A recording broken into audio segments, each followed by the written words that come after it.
going on, guys? This is Jeremy, and this video is actually a dedication to one of my subscribers. A few months back, one of my subscribers, who goes by the name of Ghost in the Mirror, requested that I do a review for the Goosebumps book, I Live in Your Basement.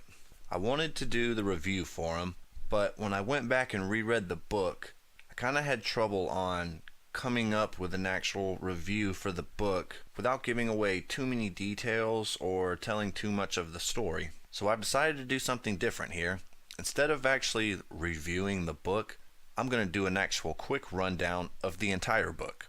So for those of you who haven't read this book yet, I'll go ahead and warn you, there are going to be some huge spoilers here because I'm going to tell the story from beginning to end. So I do plan on doing more book reviews after this video. But with the other ones, I'm not going to tell the entire story like I'm going to do with this book. Like I said, this story, the way it was written and just the way certain things go on throughout the book, it's really hard to figure out exactly what's going on as you're reading through it until you really get to the end. So that was what made it hard for me to actually write a review. So here's my quick rundown of Goosebumps number 61, I Live in Your Basement. The story begins with Marko and his friend Jeremy heading to the playground behind their school to play a game of softball. As they make their way, Marko tells Jeremy about how much his mom constantly warns him about all kinds of things. Don't do that, you'll poke your eye out. Don't climb that tree, you'll break your neck. Don't fill the bathtub so full, you'll drown. She has a warning about everything. That's why Marko had to sneak out to play softball. When they arrived, there were other kids waiting to start a game. One of the kids was a girl named Gwenny Evans. She is very big and strong, and she's always trying to show that she's better than any of the other boys at sports. She was standing at the pitcher's mound, swinging bats as she talked to another girl named Lauren. Marko hears that Gwenny and Lauren are the team captains. Marko goes running up to the mound as they are picking teams.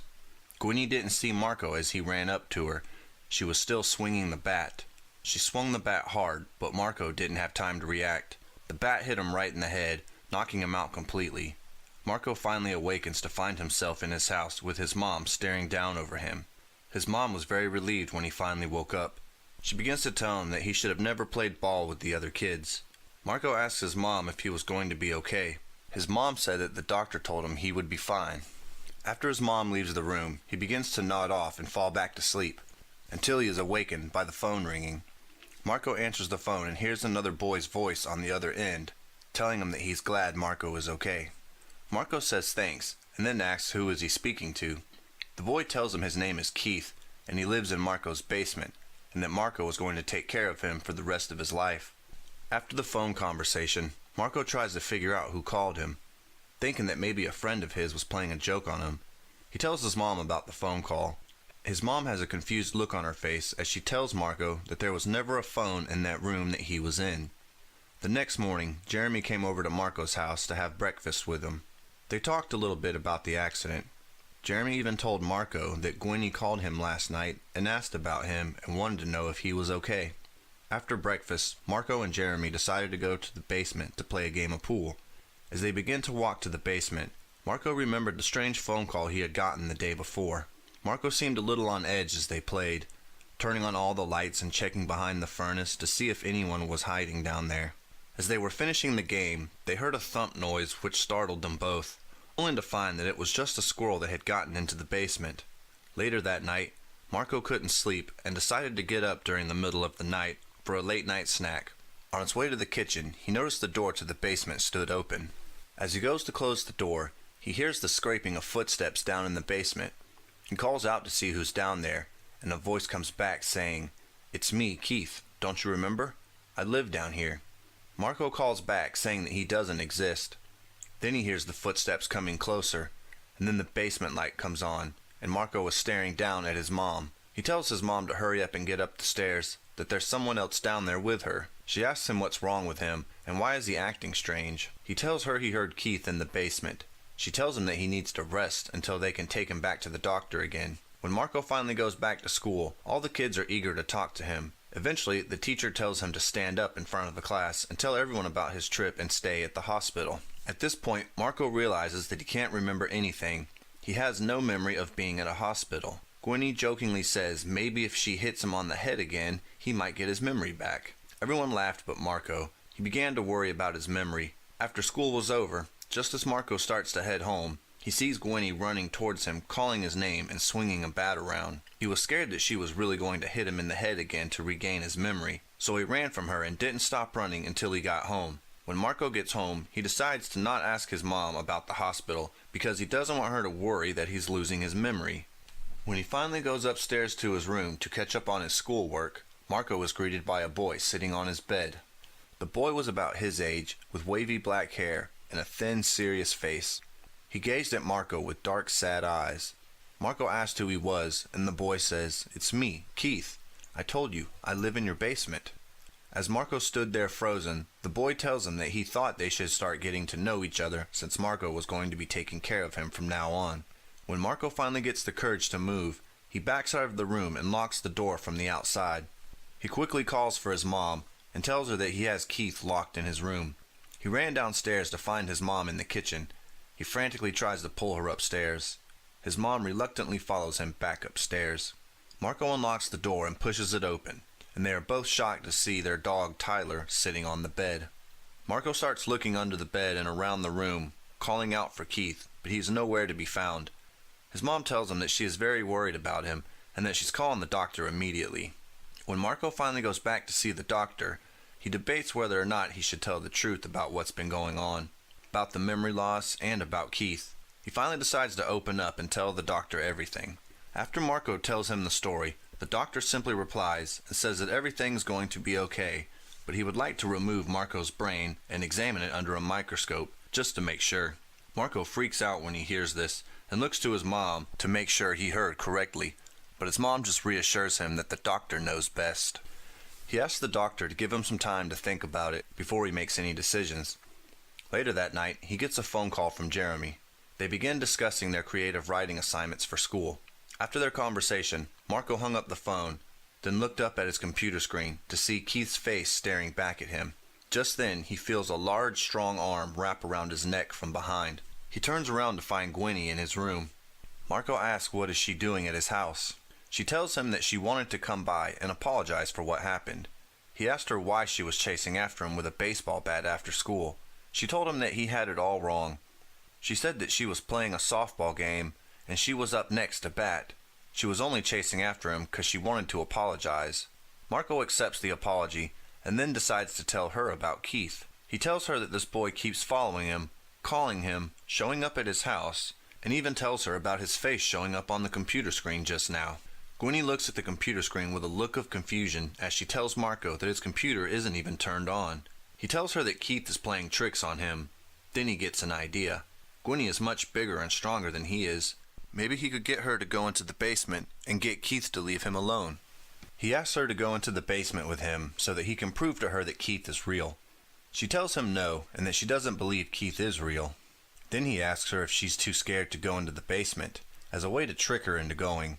She tells him that she's not scared, and then agrees to go into the basement. They search the basement for Keith, but he is nowhere to be found. Gwenny begins to feel silly for even helping Marko look. She finally tells Marko to give up the joke. She tells him that she knows that he's just trying to scare her to get back at her, that he wanted to go back to school and brag to everyone about how he scared Gwenny. Marko tries to tell her that Keith is real and that she was wrong. Then Gwenny tells Marko that he can't scare her. Before he can interrupt again, she says, "I'll show you why you can't scare me." She begins to open her mouth wide. It stretched to the point that the rest of her face disappeared behind her open mouth. Her tongue plopped out heavily over her chin. Then something pink, glistening, and wet poured out of her gaping mouth. More and more came out as it began to swell. Then Marko finally realizes that he was staring at Gwenny's insides. He began to recognize her organs as they came out. He saw her lungs and her heart as it throbbed on the floor. He watched in horror as Gwenny turned completely inside out. Marko opens his mouth to scream in horror. Just as he does, a bright blinding flash of white light surrounds Marko and Gwenny, eventually engulfing the entire basement. When he finally opens his eyes, he realizes that he's in a hospital. His mom's head comes into view. She tells Marko that he was in a bad accident and got hit on the head. She told him that he was rushed to the hospital and that he'd been unconscious for the past hour. Marko protested and told her that he was just in the basement looking for Keith. His mom tells him that he must have been having a bad dream because he's been at the hospital since he was hit. Just as Marko begins to calm down and accepts that everything was just a bad dream, he sees Gwenny making her way into his hospital room. He begins to panic, telling his mom to keep her away from him. Then to his surprise, his mom asks him, "Why are you scared of your own sister?" Marko protests and says that Gwenny is the one that hit him in the head. His mom says that the hit must have messed up his memory. Gwenny tells him that it was Jeremy that hit him on the head. Marko had seemed to be having a bad dream while he was knocked out. Jeremy was the one who hit him, not Gwenny, who was actually his sister. Marko then realizes that if this had all been a dream, then that means Keith was never real. His mom and sister eventually left the room to let him get some rest. He dozes back off for a little bit until he's awakened by the doctor. This new doctor looked nothing like the doctor before in Marko's dream. He looks into Marko's eyes and says they look good. Then he asks Marko to open his mouth. The doctor reaches into his mouth and begins pulling at his tongue. Marko starts to panic and freak out as the doctor continues to pull out his tongue. He watches in horror as his tongue stretches out longer and longer. He tells himself that this can't be real. He must still be dreaming. He forces his eyes shut and tries to wake himself up as his tongue begins to pile up on the floor in front of him. Finally, Marko wakes up lying in the hospital bed, staring at the ceiling. No doctor in the room, and his tongue was back to normal. Then, the doctor comes walking into the room, a third and different doctor from the first two. The doctor checks out Marko. He tells him that his heartbeat sounds good, and all his x-rays came back fine. He tells him that he will have a tender bruise on his head and would like for him to stay one more night just because of the strange nightmares. The doctor tells him that his mom and sister will be in the room shortly, and just before leaving, the doctor hands Marko an envelope with a letter inside. The letter read, "Dear Marko, please hurry home. It's time for you to start taking care of me. I'm waiting for you in your basement. Signed, Keith." A couple minutes later, his mom and sister came into the room. Marko tells his mother about the letter from Keith, the boy from his dreams. But when she asks to see the letter, Marko can't find it. He searches the whole room, but it's nowhere to be found. Eventually the doctor comes back into the room. He asks the doctor to tell his family about the letter. With a puzzled look on his face, the doctor claims to have never handed a letter to Marko. That night, he tried to stay awake all night so he wouldn't have any more dreams, but he couldn't fight it and fell asleep anyways. Luckily, he slept throughout the night without a single dream. He awoke the next morning to find his mom and Gwenny in his room packing up his things. It was time for Marko to go home. Later that day, Jeremy came over and apologized for hitting Marko in the head. They ate pizza and watched an Indiana Jones movie. By the end of the movie, Marko's head began to hurt. He decided to take a nap. He told Jeremy goodbye and went up to his room. As he was getting into bed, something caught his eye. Someone was standing in the doorway. It was Keith, and he was now stepping into the room. Marko jumped out of bed. He told Keith that he wasn't real and couldn't be real, that he was only in his dreams. Keith told him that he was real and that he used Marko's dreams to communicate with him. He had to let him know that he was in the basement waiting for him to take care of him for the rest of his life. Marko cries out in protest, telling him to go away and that he doesn't belong here. He fought to get past Keith and get out of his bedroom, but Keith had him blocked in and eventually backed him up against his desk. Keith took one last leap at him. In desperation, Marko grabbed for a big heavy paperweight on his desk and hit Keith in the head with it just as he leapt at him, causing Keith to fall lifelessly to the floor. Marko calls out to him, but Keith won't respond. Now Marko begins to panic, realizing what he has done. He decides to call his mom for help, but before he can do anything, Keith's body forms into a giant slimy blob-like creature and wraps itself around Marko's body. Then it begins to stretch up to his face, and eventually covering up his entire face. Marko realizes that he will suffocate inside the creature. He fights with all of his might to break free from the slimy blob, but he can't. He finally notices that the more he fights and struggles, the closer he moved to the door. He pushed and shoved until he and the creature were out in the hallway. Marko could see through the slimy creature and began making his way to the stairs. Eventually they made it to the stairs and go tumbling down together.